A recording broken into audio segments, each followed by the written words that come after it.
지난주 빌립보서 1장 27절에서 30절 말씀을 통해서 복음에 합당한 삶에 대해서 같이 나누었습니다. 오늘 본문 1절을 보니까 그러므로란 접속사로 시작합니다. 우리가 읽은 본문과 지난주 살폈던 그 본문이 이제 연결된다는 것을 우리가 알 수가 있습니다. 그리고 두 본문을 비교해 보면 되게 반복해서 강조하는 표현이 있는데 그 내용을 좀 한번 보면 좋겠습니다. 먼저 빌립보서 1장 27절입니다. 오직 너희는 그리스도의 복음에 합당하게 생활하라.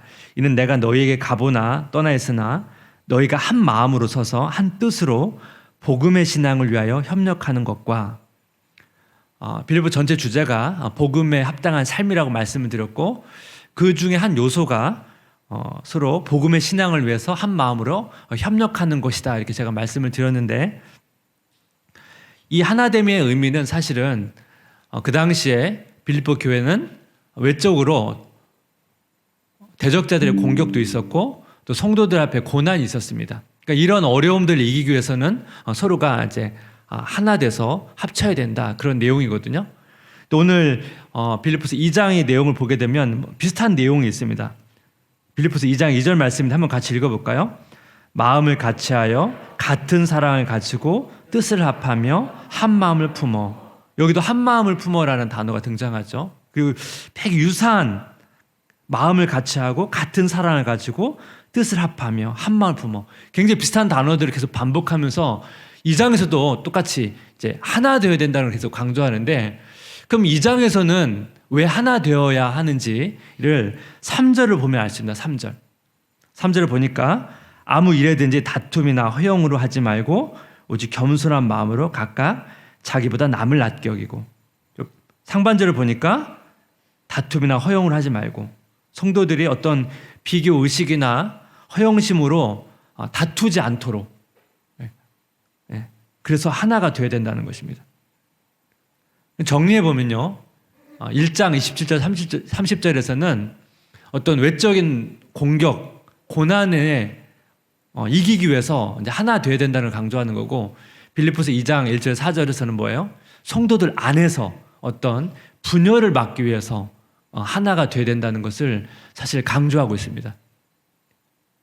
1장은 어떤 외적인 공격에 대한 어떤 방어로서 하나됨을 강조한다면 2장은 내적인 하나됨을 강조하는 것입니다.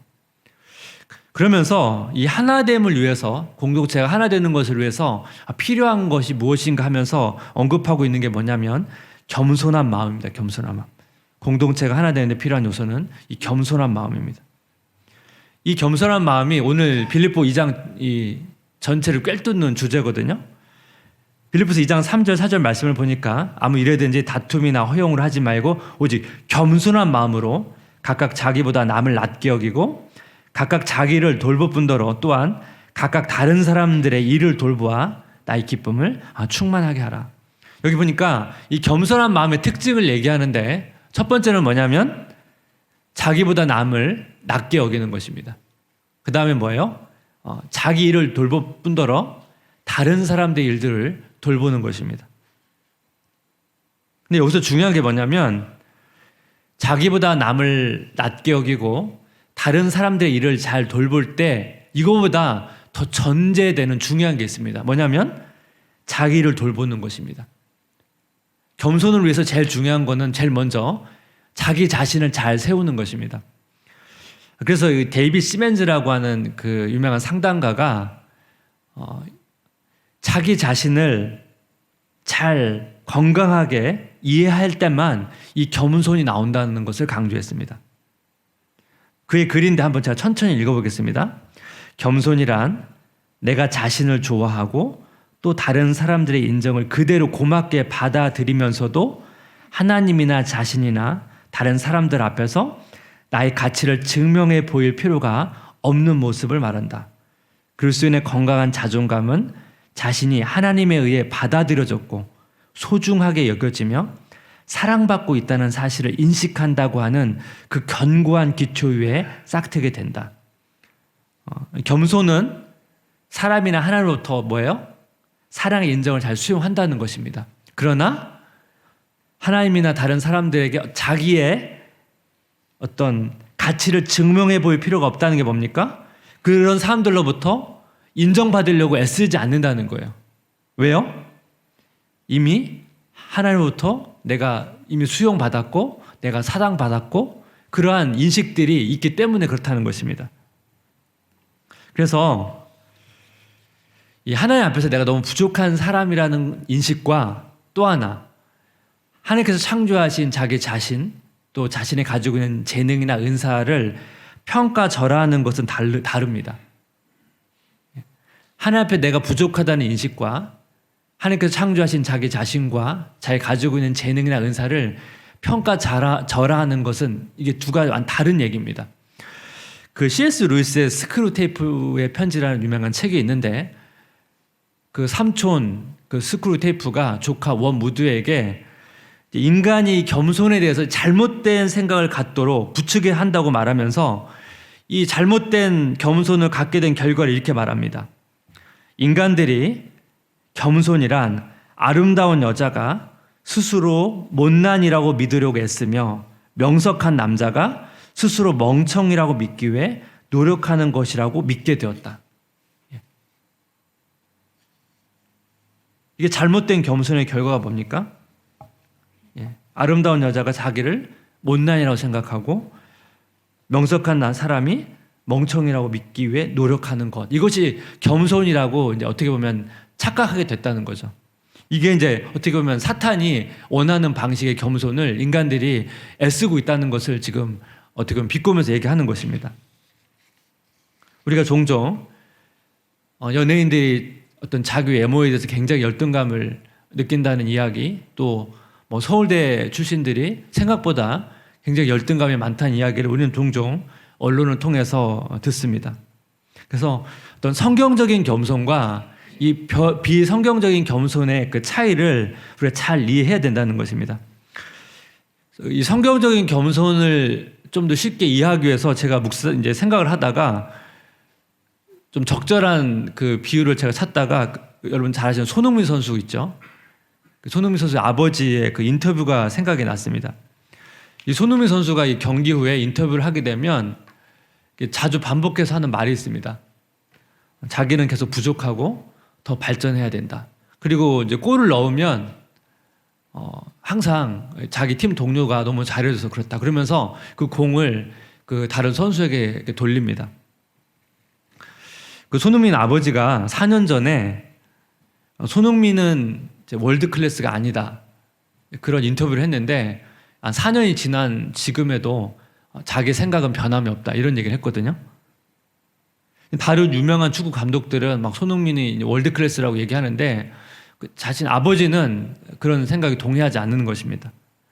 어떻게 보면 너무 어떻게 손흥민의 가치를 무시하는 것은 아닌가라고 우리가 좀 생각할 수도 있는데 그 손흥민 아버지가 그 손흥민에게 반복해서 했던 말이 있답니다. 한자어인데 화무시비롱 이게 무슨 의미냐면 열흘 이상 지속되는 꽃은 없다. 영원한 곳은 없다. 이런 의미거든요.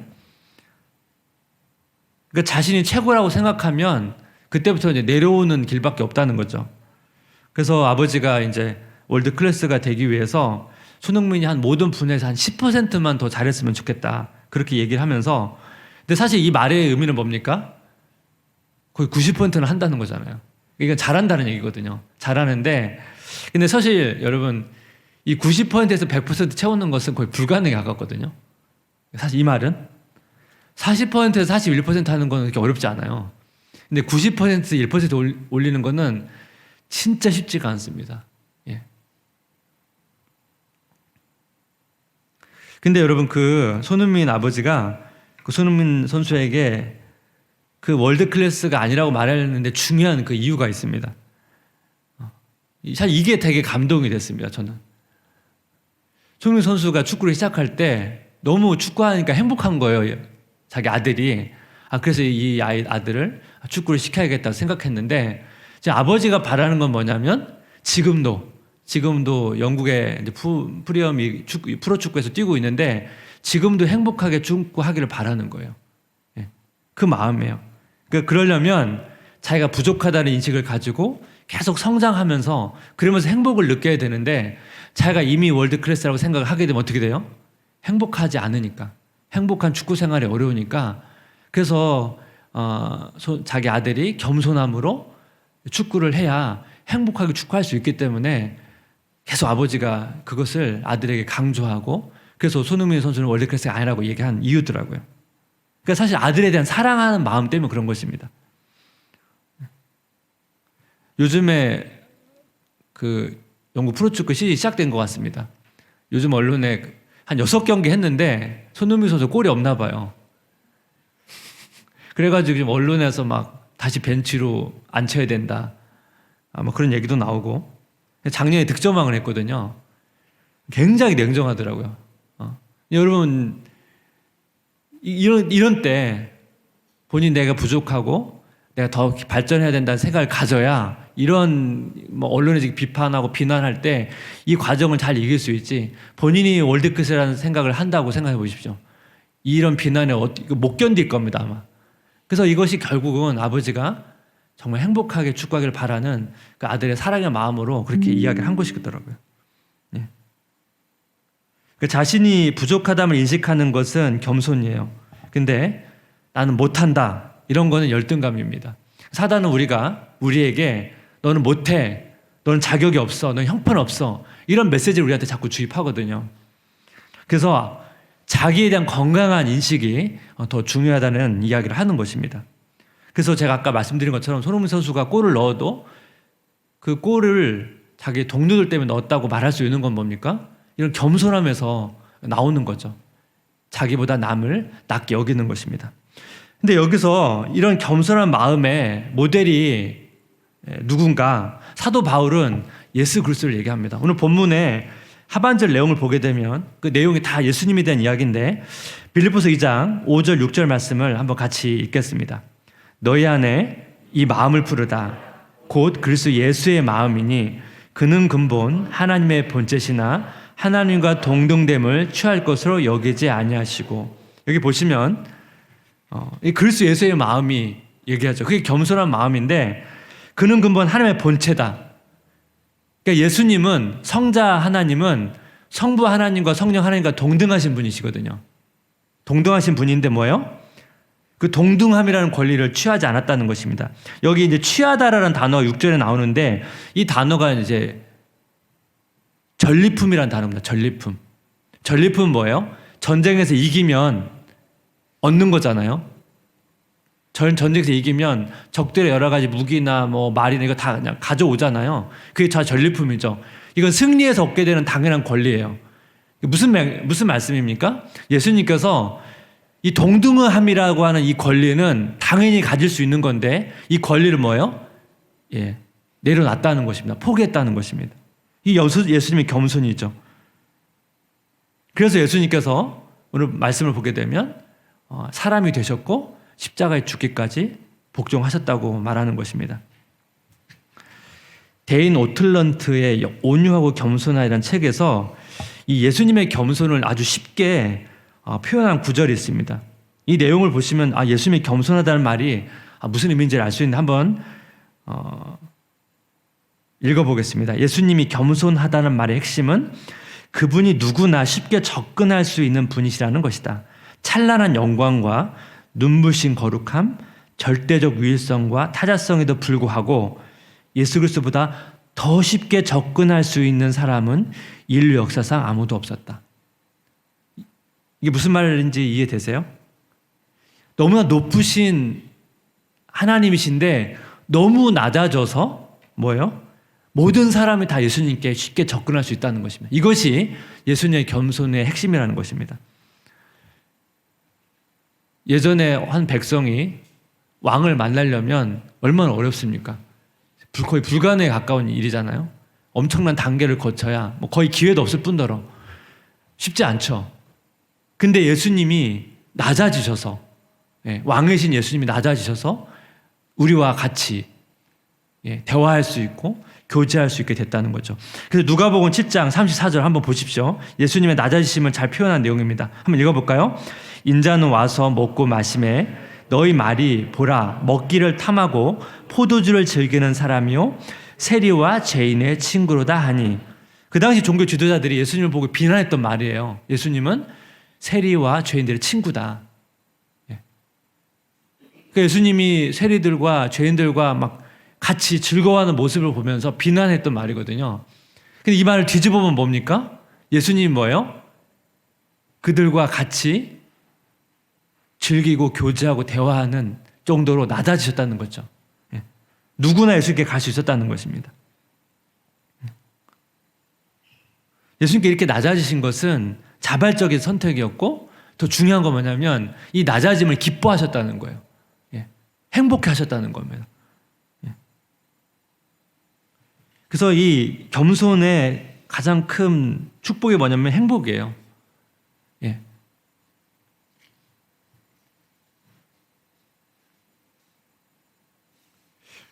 이 겸손과 되게 비슷하면서 좀 이제 반대되는 개념이 열등감이거든요. 이 열등감은 겉으로 보면 이제 자기를 낮춰요. 근데 열등감의 특징은 행복하진 않습니다. 겸손은 행복감을 줘요. 그 예수님이 낮아지셔서 여러분 그 당시 죄인들과 그 세리들과 친하게 지내면서 예수님이 즐거워하셨거든요. 그걸 보고 이제 비난한 거거든요. 예수님은 왜 즐거워하셨습니까? 행복한 거죠. 근데 열등감은 그렇지 않습니다. 그래서 열등감과 교만이 원래 뿌리가 같거든요. 열등감과 교만은 동전의 양면입니다. 뿌리가 같습니다.